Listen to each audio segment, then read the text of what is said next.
how did you come to teach at Golden Gate? Which, yeah, for I guess for the listeners, right? I have my master's in tax at Golden Gate. It was a great experience. So yeah, how did you come to teach, and maybe how was that experience, and what have you taken from it? All right, well, Golden Gate, as you know, fantastic master's in tax program, fantastic LLM in tax program. My background teaching actually was I started teaching in a certified financial planner prep course. And I taught the estate and gift tax portion of that prep class. Great credential, but really my passion, taxes.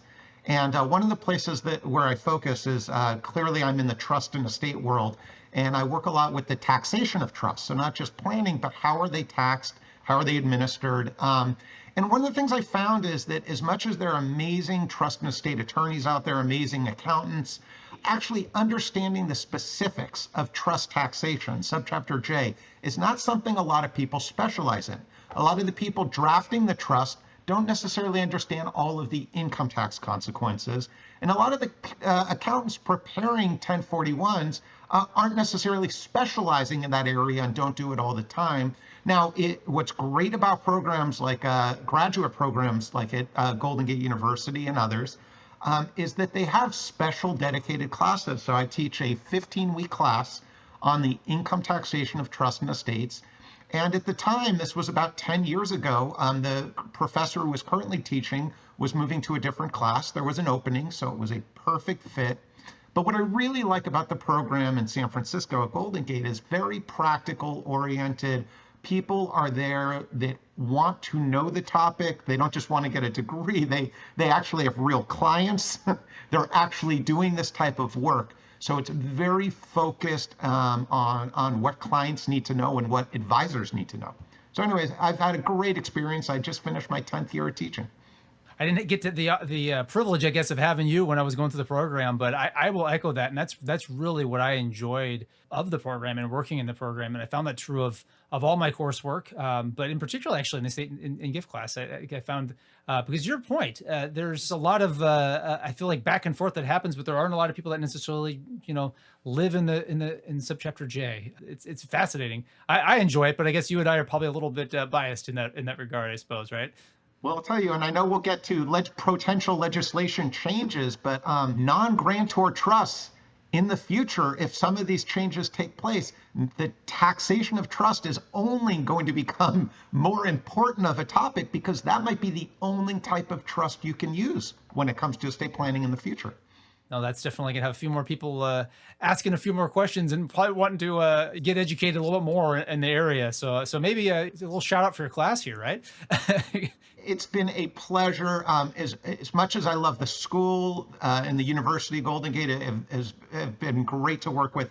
Really, it's the students that have just been really a pleasure for me. In fact, some of my original students from 10 years ago are now partners at accounting and law firms, and they're people that I now share. We have mutual client relationships with. So in fact, it gives me at least a sense of confidence to know if they took my class, they've got to be pretty darn good to make it through. And I'm also, I take it as a compliment. They're still willing to work with me after taking my class. So I'll take that as a good sign.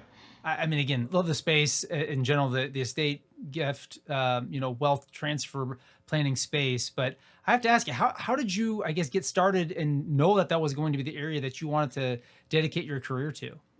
Well, like everyone that goes into tax, usually we knew around kindergarten, first grade that our life would be dedicated to tax. No, I'm kidding. Not a lot of kindergartners walking around, with that goal. I knew I wanted to be an attorney. And then when it became time to focus into what type of attorney, I really like numbers. I really like the rules, and tax was just a natural fit. I also ended up going to NYU for law school, and they have a joint program where you can do your LLM and while taking classes in tax and finish it in half the time as a law student. So it was just a really good fit to get me where I was going. The more interesting move is how I moved from law into sort of the wealth management trust world on the financial institution side. Absolutely, And yeah. You know where I was going on that one. I would say let's unpack that a little bit. you never know where your life or career is going to take you. But for me, I was a lot of the work I was doing. I really like the trust and estate work. I really like working with individuals as opposed to sort of the big public corporations. It's just everyone has their own personal preferences, and so I love that individual interaction. On the law firm side, though, where I started getting in doing a lot more work and a lot more profitable work as an attorney is the litigation side. And that means what happens when the trust and estates go wrong? What happens when you name your children or nieces and nephews as trustees together? They start fighting, the beneficiaries, people are suing each other, they're suing the trustees. Now, as a lawyer, you can make a lot of money in that world. Certainly even sometimes more money than you can on the planning side. And one of the things I realized, one, I didn't enjoy that. It's a lot of fighting. It's litigation. That's what litigation is. It's very stressful, and it's not a happy place where you have two sides. There are at least two sides that are always fighting with each other, and oftentimes the fighting had nothing to do with the quality of the trust agreement. The lawyer who drafted it was just fine. The accountants who prepared the tax returns, there were no problems technically. However, I found that a lot of the litigation could have been avoided if the team of advisors had focused more not just on getting the money to future generations, meaning the tax planning and the trust planning, and focused more on preparing the next generations. And that's really on the wealth management side where you can get out ahead of the game for the families that have really good wealth managers, true advisors that are working with the accountants, working with the attorneys. Those are the families that aren't just setting up the right vehicles and structures. They're actually working with the next generations, the kids, the grandkids, and beyond to make sure that they're ready for the wealth. They understand the trust documents. Oftentimes, they have independent corporate trustees to prevent fighting and bickering and disharmony. And I realized I wanted to get out ahead of the problem, and I truly enjoy that better. For me, it's helping families as opposed to dealing with families that are suing each other. It is very interesting in the space, and having worked in it as well, there's definitely no shortage of, I guess we'll call it drama. I know that, and there's even TV shows kind of built around it, right? And the stereotypes, but absolutely, you're right. Maybe before we get into some of these questions here on the topic at hand, I do have to ask you one more, because not every day that I get to talk to a fellow alumni from UC Berkeley, which we found even more overlap that we both were to an extent in the music department, which is great. So I guess when you're at Cal, what was maybe a favorite class you took or a favorite place on campus or something you enjoyed as an undergrad there? Well, once again, small world with the Berkeley Yeah. connection for any other alumni out there. Go Bears! Yeah.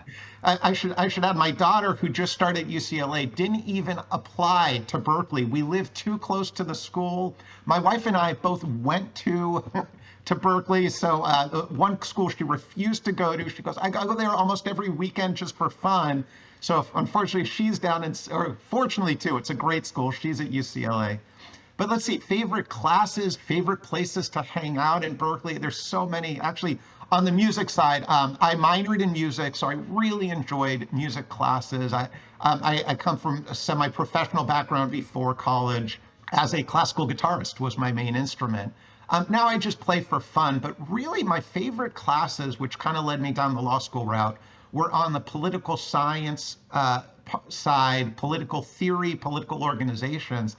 And I found that during my career, we work with, I'm sure all of us, we work with such great tax advisors. And when it comes, especially to times like now, where there are new legislation is being proposed, a lot of tax advisors look at planning and look at the possibility of change from the lens of what would make good tax policy.